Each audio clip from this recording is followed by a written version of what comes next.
ये हरिवंश महाराज जी, आपके चरणों में कोटि कोटि प्रणाम। हे गुरुदेव, कुछ दिन पूर्व मेरे शरीर के एक पुत्र ने आत्महत्या कर लिया था। आपके सत्संग एवं कृपा के प्रभाव से घटना मुझ पर तो बहुत अधिक हावी नहीं हो पाई, परंतु घर की परिस्थितियां, विशेषकर शरीर की पत्नी और अन्य पुत्र अधिक विचलित हैं। हे गुरुदेव, मैंने आपसे सुना है कि शरणागत के जीवन में जो कुछ भी अच्छा बुरा होता है, परिणाम उसका मंगल ही होता है, परंतु अल्पमति होने के कारण ये भय होता है कि कहीं मैं भटक ना जाऊं।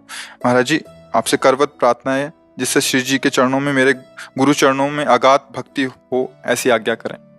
देखो, जीव कर्म विवश होकर के आता है और कर्म विवश होकर के ही जाता है। हम लोग उसे अपने संबंध में देखने के कारण प्रियता लगा लेते हैं। मेरा पुत्र है, मैं इसके बिना कैसे जी सकता था, यदि भगवान की शरण में था तो भगवान ने इसकी रक्षा क्यों नहीं की।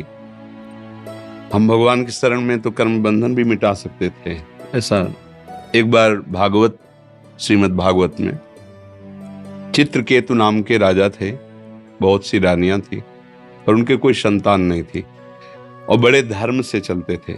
जब धर्मात्मा पुरुष किसी संकट में होता है तो उसे महात्मा का सानिध्य प्रदान किया जाता है। ये सृष्टि का क्रम है। जब किसी वास्तविक धर्म में चलने वाला होगा तो उसको किसी न किसी महात्मा का सानिध्य प्रदान कर दिया जाता है। तो देवर्षि नारद जी और अंगिरा जी पधारे तो चित्रकेतु उदास चित्त बैठे हुए थे। तो कहा कि आप ऐसे उदास कैसे? जो धर्म का ज्ञान रखता है, धर्म से चलता है, उसके चेहरे पर उदासी ठीक नहीं होती। तो उनका, महाराज, इस समय मेरा मन पुत्र मोह से युक्त है।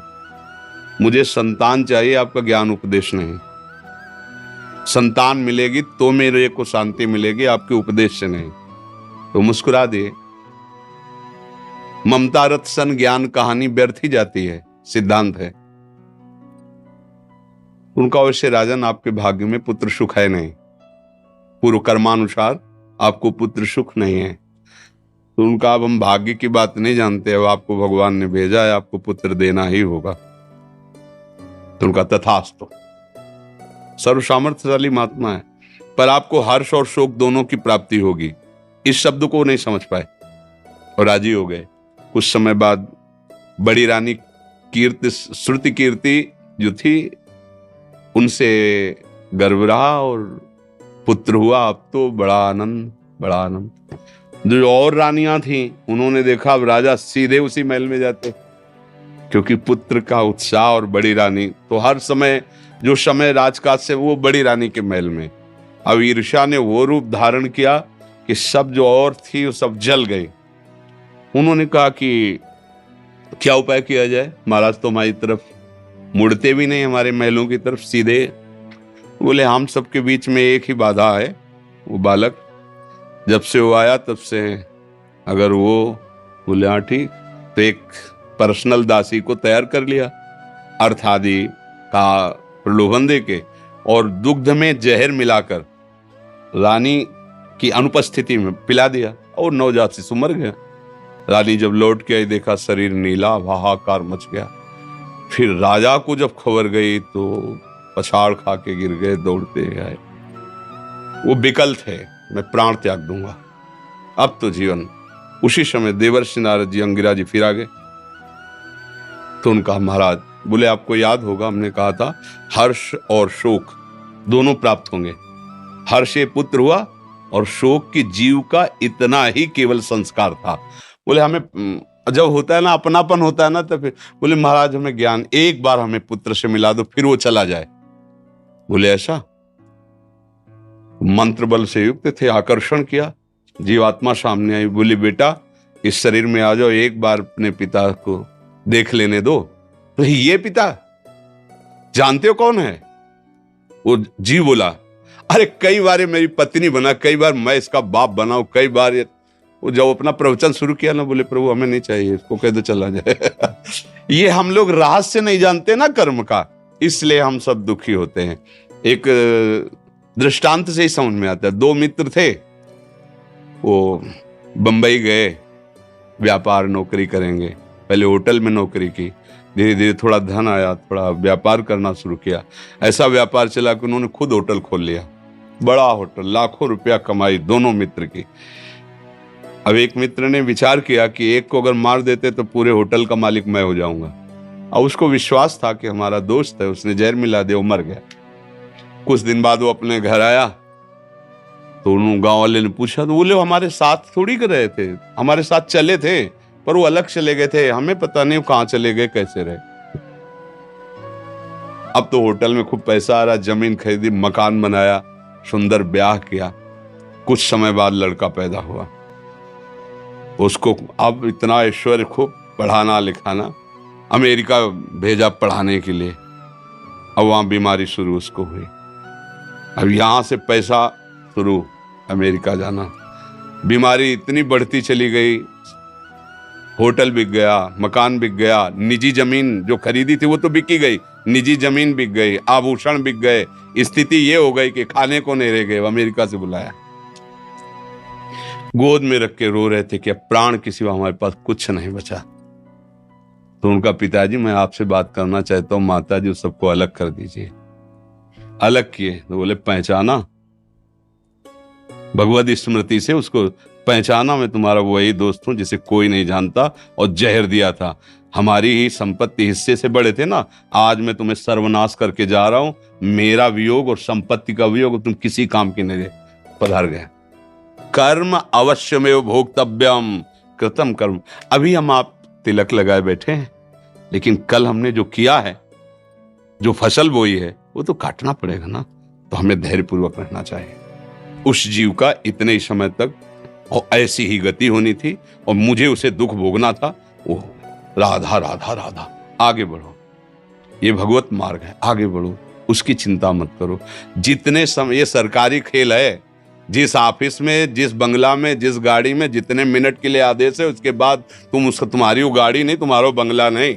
जैसे सरकारी आदमी को ले दिया जाता, ये बंगला, ये गाड़ी व्यवस्था, सरकारी आदमी है, तो वो चाहे जितना आप उसकी बड़ाई करो कि वाह साहब आपका बंगला तो बहुत जोर का, बंगला जोर का नहीं है, किसी भी समय हमें फोन आ सकता है कि इस समय तुम्हारा ट्रांसफर वहां कर दिया गया है। हमारा बंगला गाड़ी, बस ये जो गाड़ी मिली है ना, ये जो बंगला मिला है ना, ये सरकारी बंगला है। काम करो और इसके बाद इससे निकलना ही पड़ेगा। जिस समय फोन आएगा ना, भागना ही पड़ेगा। ढेर मिट्टी का हर आदमी है, बाद मरने के होता यही है, या सलीमों में तुरकत दबेगी या चिताओं में जलना पड़ेगा। जिंदगी एक किराए का घर है, एक न एक दिन बदलना पड़ेगा। इसी को केवल सुधारना है कि अब हमारा आखिरी जन्म हो। इस दुख में, इस प्रपंच में, नाटक से मैं ऊब गया हूं, अब मैं नहीं इसमें जन्मना चाहता। ऐसी जगह जाना चाहता हूं जहां दुख न हो, भगवान के नित्य धाम में, भगवान की दिव्य लीला में सम्मिलित हूं। ये ऐसे ही है, बहुत बहुत कड़ुआ संसार है, जिसे प्राणों से भी तुम प्यार करोगे वही तुम्हारे प्राण हर लेगा। समय आने पर बूढ़े माता पिता को थप्पड़ों से मारते हुए हमने देखा है। बूढ़े माता पिता को वो मार रहा है, जवान लड़का जिसके लिए वो रो रहा था, जीवन अर्पित किया, सब कुछ, पत्नी को प्राणों से अधिक भी वही प्राण हरण करने वाली, अपने पति को भगवान मानकर प्राणों से भी अधिक प्यार कर वही उसके साथ। ये संसार का आप दृश्य देख रहे हैं ना। फिर चुपचाप अपने मार्ग में चलो, राधा राधा राधा। यहाँ कोई किसी का नहीं है। जो हम चिल्लाते हैं वो इसलिए नहीं चिल्लाते कि हम बाबा जी हमारा कोई नहीं, इसलिए नहीं। सत्य विषय को समझोगे तो धैर्यपूर्वक सह लोगे, नहीं तो फिर ये नाम दुखालयम अशाश्वतम, दुख है, इसमें दुख ही दुख है, कहीं भी सुख नहीं है। थोड़ा सा अगर सुख दिखाई देता है तो उससे बड़ा, थोड़ा प्रकाश मिला तो अंधेरा आके इतना छा जाता है कि प्रकाश का भी भाव हट जाता है। जैसे आप कह रहे हो ना, कहीं भक्ति डगमगा न जाए, कहीं हमारा अविश्वास न, नहीं, अविश्वास की कोई गुंजाइश नहीं। कसाई वाड़े में भले सानी चारा घास खवाया जा रहा है, वो उसके पुष्ट होने के लिए नहीं। समय आएगा गड़ासा चलेगा। ये काल का कसाई वाड़ा है, संपूर्ण मृत्यु लोक। कोई भी इस गड़ासे से बचेगा नहीं। निमित्त कुछ भी बने, बोले दिल फेल हो गया, एक्सीडेंट हो गया, अरे जरा सा बुखार आया, वो ये कुछ भी बने निमित्त, यही उसके गड़ासे हैं। वो काल मृत्यु का निश्चित, सब सब चराचर जगत सब मरेगा। फिर क्या कुछ चिंता करो, मरना एक बार है ही है। जिसका जो समय, कोई गर्भ में चला जाता है, कोई गर्भ के बाहर, कोई बाल्यावस्था में, कोई जवान अवस्था में, कोई वृद्धावस्था में, जाना तो है। क्या करके जा रहे हो, बस ये बात खास है। अब आप जो पीछे बिगड़ गया है उसको तो भोग लो, आगे की फसल गंदी ना होने पावे। राधा राधा राधा। अच्छे आचरण, दूसरों को सुख देना। बिना हमारे कर्म के हमें कोई दुख नहीं दे सकता, पक्का समझ लेना। हमारा कर्म ही हमको दंड देता है। अब कोई नहीं जान पाया, पर मालिक जान रहा है ना। अब वो ऐसी जगह मारेगा कि तुम किसी से बता भी नहीं पाओगे, केवल रोते रहोगे। सही आचरण करो तो आपको यहां भी सुख और वहां भी सुख। ऐसे थोड़ी संत जन और सब शास्त्र कहते हैं, सच्चे आचरण। देखो, भगवान पुत्र थे राम जी, शब्द वेदी बाण के ज्ञाता थे महाराज दशरथ चक्रवर्ती सम्राट। शब्द पे बाण संधान कर देना, किसी भी दिशा में वो मरेगा। अगर शब्द आया और बाण संधान हुआ तो उसे शब्द वेदी बाण के, वो कहीं भी वो मरेगा। श्रवण कुमार अपने माता पिता को तीर्थ यात्रा कराने, जब सरयू में स्नान कर रहे थे, स्नान के बाद माता पिता को जल ले जाने, तो घड़े से डुब डुब ऐसे आवाज, उनको लगा मृग पानी पी रहा है, शब्द वेदी बाण मार दे। देखना चाहिए ना, ऐसे केवल अंजात से कैसे मार दिया। अब उनको ज्ञान था शब्द वेदी बाण, जियो मार तो श्रवण कुमार की छाती पे लगा जा। अब नजदीक शिकार करने के बाद उसके समीप जाया, अरे उनको लगा अरे गजब हो गया, ये क्या हो गया। साधु वेश में श्रवण को हाथ जोड़ा कि हमें पता नहीं था। उन्होंने कहा मुझे मरने का दुख नहीं है, मुझे दुख है कि मेरे माता पिता वयोवृद्ध हैं, अब इनकी सेवा कौन करेगा। ये प्यासे थे, पानी आप पिला देंगे। दशरथ जी पानी लेके चले, कदम नहीं बढ़ रहे, इतने बड़े महापुरुष के कदम नहीं बढ़ रहे, चक्रवर्ती सम्राट महावीर हैं। उनका बेटा इतना विलंब क्यों हो गया। अब वो वयोवृद्ध थे, आंखों से दिख, इतना विलंब क्यों हो गया। और फिर नहीं बोल पा रहे। बोलो ना बेटा, आज तक तुमने हमारी आज्ञा उल्लंघन नहीं की, बोलो। तो उनका, मैं आपका बेटा नहीं हूं, मैं अयोध्या नरेश चक्रवर्ती सम्राट दशरथ हूं, हमसे गलती हो गई, हमने शब्द वेदी बाण संधान किया, जाना मृग, लेकिन आपके पुत्र का बस तो जल पी लीजिए और मैं आजीवन आपकी सेवा करूंगा। बोले नहीं नहीं नहीं, अब तो हम जी ही नहीं पाएंगे, ऐसा पुत्र हमारा था। कभी जानते हो पुत्र वियोग क्या होता है। जाओ, तुम्हें पुत्र वियोग में ही मृत्यु की प्राप्त हो, जैसे मैं तड़प के मर रहा हूं वैसे तुम मरोगे। देखो, भगवान पैदा हुए उनके घर, लेकिन वो बात, वो कर्म मिटाया नहीं, वैसे ही तड़प करके हा राम कह करके प्राण त्याग। बिल्कुल ये कर्म परंपरा, इसीलिए भगवान का भजन करो और चुपचाप सहो। पीछे की फसल हमें जो है वो भोगनी पड़ेगी, आगे ऐसा तैयार करो कि हम दुख न भोगें, कोई हमसे अशुभ कर्म न बने।